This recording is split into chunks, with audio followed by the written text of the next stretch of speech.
Fala galera, sejam muito bem-vindos a mais um Clube da Bilheteria. Como de costume no domingo eu vou falar a respeito das principais marcas batidas e no top 5 do final de semana, focando principalmente na estreia de Duna Parte 2. Então, vamos lá!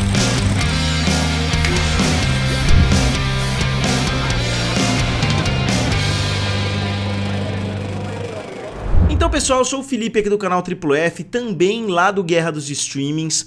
Hoje, obviamente, o vídeo vai ser principalmente focado no filme Duna, porque o filme teve uma estreia sensacional, teve uma estreia que quase dobrou o que o seu antecessor tinha feito. Pode não ter sido aquela estreia que estourou a boca do balão, batendo 100 milhões, 150 milhões de dólares, mas eu acredito que para a proposta desse filme, né, considerando o diretor, considerando o clima do filme, o tempo de duração, eu acho que foi uma estreia mais do que adequada e eu acredito que Duna vai ter mais ou menos o mesmo efeito que Senhor dos Anéis, ele vai conquistando o público e eu acredito que o segundo filme vai fazer mais do que o primeiro e que outros filmes posteriores vão fazer mais do que os anteriores. Então acho que o filme vai continuar trazendo cada vez mais dinheiro porque é uma mitologia que está ficando cada vez mais rica. E o filme, obviamente, é da Warner Bros, né, que agora é Warner Bros Discovery, que é um estúdio que arrisca bastante, inclusive é o mesmo estúdio, né, que financiou O Senhor dos Anéis. Obviamente, o Senhor dos Anéis não foi produzido diretamente pela Warner, mas foi, né, de forma indireta. E Duna Parte 2 abriu com 81,5 milhões de dólares, com um orçamento de 190 milhões. Então o orçamento do segundo obviamente ficou um pouco acima do primeiro, mas não foi um salto gigantesco como a gente está vendo, por exemplo, com o filme do Coringa, que saltou de 60 milhões para 200 milhões. Foi um salto, se não me engano, de 165 milhões para 190, então é um salto mais do que natural, porque no segundo filme você tem que pagar mais os atores, você faz normalmente mais efeitos especiais, a história começa a ficar um pouco mais complexa, então exige um pouquinho mais de CGI, então eu acredito que esse aumento foi bem natural, só que a abertura mais do que dobrou. Como eu falei, né, pode não ter sido uma abertura historicamente boa, né, não foi uma abertura que surpreendeu muita gente, mas com certeza é um ponto muito positivo, porque eu acho que esse filme vai ter pernas muito longas, porque o boca a boca, não tinha como o boca a boca ser mais positivo. Eu literalmente vi, né, pessoas que eu confio aí lá dos Estados Unidos dizendo que é um dos melhores filmes de todos os tempos. Eu ainda não assisti, eu tentei assistir esse final de semana numa sala que ela é diamante, no Kinoplex, só que o valor do ingresso tava R$200 a inteira e 120 a meia, se não me engano, né? Então o valor tava realmente absurdo. Eu queria assistir nessa sala de cinema, mas R$200 não tem como gastar, né? Então eu vou deixar para assistir aqui na minha cidade mesmo, no decorrer da semana, em algum horário que eu tiver livre, porque eu gostei muito do primeiro Duna e eu tô bastante animado para assistir o segundo e os números estão sendo bastante satisfatórios. Internacionalmente o filme chega a 178,5 milhões de dólares, então ele trouxe mais dinheiro fora dos Estados Unidos do que dentro do território americano. E o primeiro Duna foi lançado lá em 2021. Vale lembrar que o Denis Villeneuve, juntamente com o Christopher Nolan, foram os diretores que detonaram a Warner quando ela anunciou o Plano Pipoca, né, quando a Warner falou que eles iam lançar todos os filmes simultaneamente na HBO Max e nos cinemas, né, o Denis Villeneuve também foi muito crítico a Warner Bros. E agora, né, consequentemente, Warner Bros. Discovery. E mesmo assim, o filme teve uma performance satisfatória, né? O filme foi lançado num momento de pandemia, ele abriu com 41 milhões de dólares e acabou fazendo 433 milhões de dólares. Então o filme foi bem sucedido, mesmo em um momento muito difícil.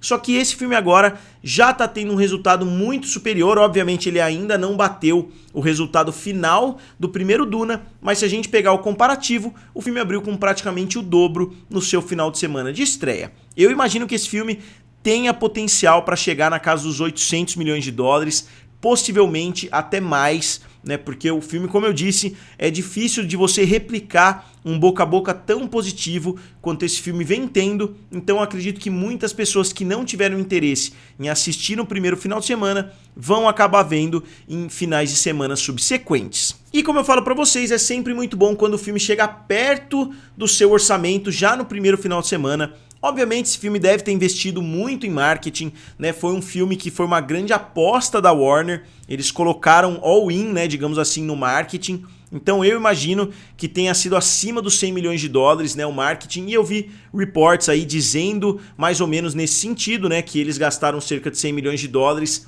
no marketing desse filme. Então o filme teria que fazer, né, acima dos 500 milhões para se tornar lucrativo, pelo menos, né, 500, 550 até 600 milhões de dólares. Eu acredito que esse filme vai trazer um resultado acima desse valor. Pode ser que não, pode ser que o filme tenha quedas muito grandes, pode ser que eu quebre a cara, mas eu acredito que isso não vai acontecer, porque inclusive eu tô vendo pessoas dizendo que querem rever o filme que elas acabaram de assistir. Eu diria que o Denis Villeneuve é hoje um dos meus 3 diretores favoritos em atividade. Eu gosto muito de todos os filmes dele, Sicário, Os Suspeitos, Blade Runner, né? O primeiro Duna, agora o segundo que eu ainda não assisti, mas considerando o trabalho do diretor, eu tenho certeza que eu vou gostar bastante.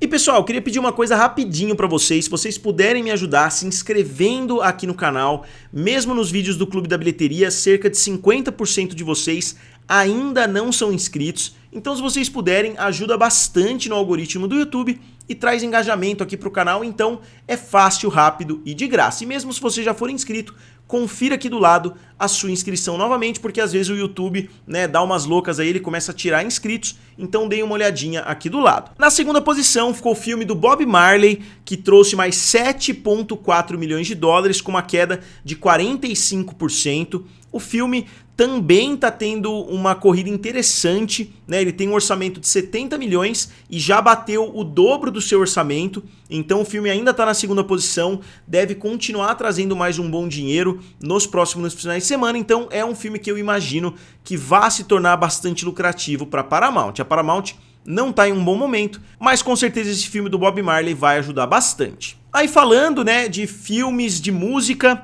né, ou biografias de grandes músicos, eu fiz aqui uma lista de algumas delas, obviamente não são todas, mas são as principais dos últimos anos, começando por Straight Outta Compton, que conta a história da NWA, né, que era um grupo de rap lá nos Estados Unidos, né?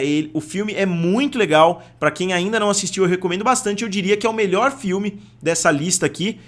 O Straight Outta Compton fez 201 milhões de dólares com um orçamento de 28 milhões, Bohemian Rhapsody fez 910 milhões de dólares com um orçamento de 52 milhões, então o filme realmente um fenômeno. Depois Rocketman fez 195 milhões com um orçamento de 40. Finalmente, o filme do Elvis fez 288 milhões com um orçamento de 85 milhões de dólares.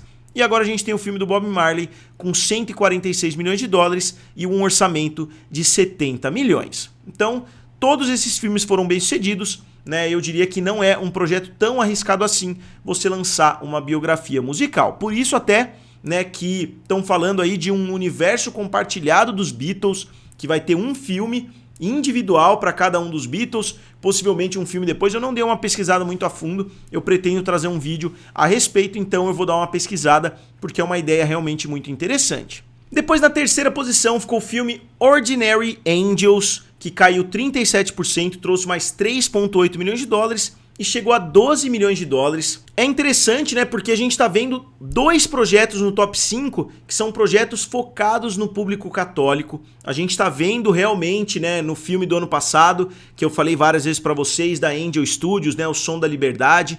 A gente tá vendo cada episódio da série Os Escolhidos, né, cada 2 episódios, na verdade, chegando nas salas de cinema e muitas pessoas voltando para assistir cada um desses episódios que estão sendo lançados nos cinemas. Então, é uma surpresa para mim, né, que a gente tá vendo um empurrão, né, dessa comunidade, principalmente lá nos Estados Unidos. Não são projetos que chegam, né, que tem um alcance global, talvez por causa das dificuldades da própria Angel Studios de ter um braço de distribuição mundial, mas a gente vê que esses projetos geram interesse. Então, tanto o terceiro, que é um filme da Lionsgate, quanto o quinto, que é um filme da Angel Studios, distribuído pela Fathom Events, a gente está vendo, né, que cada vez está mais comum a gente ver filmes focados mais nesse lado religioso sendo lançado. Lembrando que O Som da Liberdade não é necessariamente um filme religioso, né, mas teve aquele empurrão que eu falei da própria Angel Studios, que é um estúdio, né, focado mais nesse lado da religião, de você comprar, né, o famoso pay it forward, que você comprava o ingresso para outras pessoas assistirem o filme. Então esse foi a grande, né, o grande chamariz ali que virou uma bola de neve e o filme realmente virou um fenômeno global. Na quarta posição, um filme que eu não vou nem dedicar tanta atenção assim no vídeo de hoje, porque o resultado está sendo realmente muito ruim. O filme Madame Teia da Sony fez mais 3,2 milhões de dólares, caindo 46%, e ainda não bateu a marca dos 100 milhões de dólares. O filme está chegando a 91 milhões. Vocês veem que a nota de corte, né, digamos assim, está baixando. Antigamente, um filme de super-herói com menos de 300 milhões já era considerado um fracasso. Aí a gente viu isso caindo para 200 milhões, agora caiu para 150, né, com os lançamentos do ano passado, Besouro Azul e etc. E agora a gente está vendo filmes tendo reais dificuldades para bater a marca dos 100 milhões. Lembrando que esse universo, né, do Homem-Aranha sem o Homem-Aranha não é uma proposta muito interessante da Sony. A gente vai ver mais um filme esse ano ainda, né, que é o Kraven, o Caçador, mas eu particularmente não sou muito fã dos outros filmes que já saíram, né? Teve lá o Morbius, teve também os 2 filmes do Venom. Os 2 filmes do Venom obviamente tiveram resultados muito mais expressivos do que Madame Teia, mas não são filmes que me agradam tanto assim, né? Tirando a atuação meio maluca ali, né, do personagem principal, eu diria que o filme não traz muita coisa. E fechando o top 5, né, o filme Os Escolhidos, como eu falei, que na verdade são 2 episódios, os episódios 7 e 8, que fizeram 3 milhões de dólares, né, e o resultado é somente esse, né, tá um pouquinho mais na verdade, porque o filme, esses episódios foram lançados um pouquinho antes, então ele chega a 3,9 milhões ao redor, né, do mundo inteiro, ou seja, somente nos Estados Unidos, porque, como eu disse, ainda não teve um lançamento global. Lembrando que esse filme não precisa fazer o dinheiro, né, nas salas de cinema, porque eles têm outras formas de distribuírem esses episódios. E outros filmes que continuam no top 10, o filme Os Pássaros, né, continua tendo uma performance satisfatória. O filme chega a 276 milhões de dólares. Depois de Os Pássaros, a gente tem Demon Slayer, que chegou a 40 milhões de dólares, que é um resultado bem aquém dos seus antecessores, principalmente do primeiro filme, que fez 507 milhões de dólares, um resultado fenomenal. Eu não sei exatamente, eu não conheço a saga, né, eu não sei por que a popularidade decaiu tanto, pelo menos nas salas de cinema. Depois, o Timothée Chalamet, né, que não só tá na primeira posição com o filme Duna, ele tá também no top 10 com o filme Wonka, que chega a 624 milhões de dólares, batendo agora bem de longe, né, já ultrapassou cerca de 150 milhões de dólares o filme do Johnny Depp com o Tim Burton. Outro filme que ainda tá no top 10, mas que continua sendo um desastre absurdo, o filme Argylle chega a 92 milhões de dólares com um orçamento de 200 milhões de dólares. Eu falo sempre aqui, né, que o filme não só tem que bater o seu orçamento, não só tem que fazer 2 vezes o seu orçamento, como tem que fazer entre 2,5 a 3 vezes o que o seu orçamento, né? Então esse filme Argylle tinha um ponto de break-even muito alto, ele não tá nem próximo disso, e detalhe, tem mais um filme de espionagem com o Henry Cavill chegando esse ano. Eu não imagino esse filme sendo um grande fenômeno, a não ser que o marketing seja muito acertado. Outro filme que ainda não saiu do top 10 é o filme Beekeeper, do Jason Statham, que está com 151 milhões de dólares. E aqui eu coloquei 2 filmes que bateram marcas importantes, né? O filme Todos Menos Você, que é o filme da Sydney Sweeney com o Glenn Powell. O filme chegou a 207 milhões de dólares. A última vez que eu tinha falado, se não me engano, o filme estava com 199 milhões, então bateu a marca dos 200 milhões de dólares. E isso com um orçamento de somente 25 milhões, então o filme está sendo um sucesso muito grande, com certeza eles vão fazer uma sequência. O filme Pobres Criaturas bateu a marca dos 100 milhões, chegou a 104, se não me engano estava com 99 no final de semana passado, então agora bateu essa marca dos 100 milhões com um orçamento de 35 milhões de dólares. E o top 5 dos Estados Unidos sofreu uma mudança muito grande, né, do final de semana passado para esse, obviamente porque o filme Duna já entrou correndo na segunda posição e o filme do Bob Marley vai ser ultrapassado já nas próximas horas, né, assim que os números de segunda-feira entrarem, provavelmente o filme do Bob Marley já cai para a segunda posição. Então a gente tem o filme do Bob Marley com 82 milhões, Duna Parte 2 com 81, Meninas Malvadas com 72, The Beekeeper com 64 e Argylle com 43. E só fazendo uma correção do final de semana passado, eu fiz a lista do top 5 dos filmes globais, só que eu não incluí os filmes chineses, agora eu tô incluindo, né? Então vai voltar a ter uma certa rivalidade aí entre os filmes chineses e os filmes americanos, porque os filmes chineses dominam a lista com 4 filmes, enquanto os Estados Unidos têm somente o filme Duna.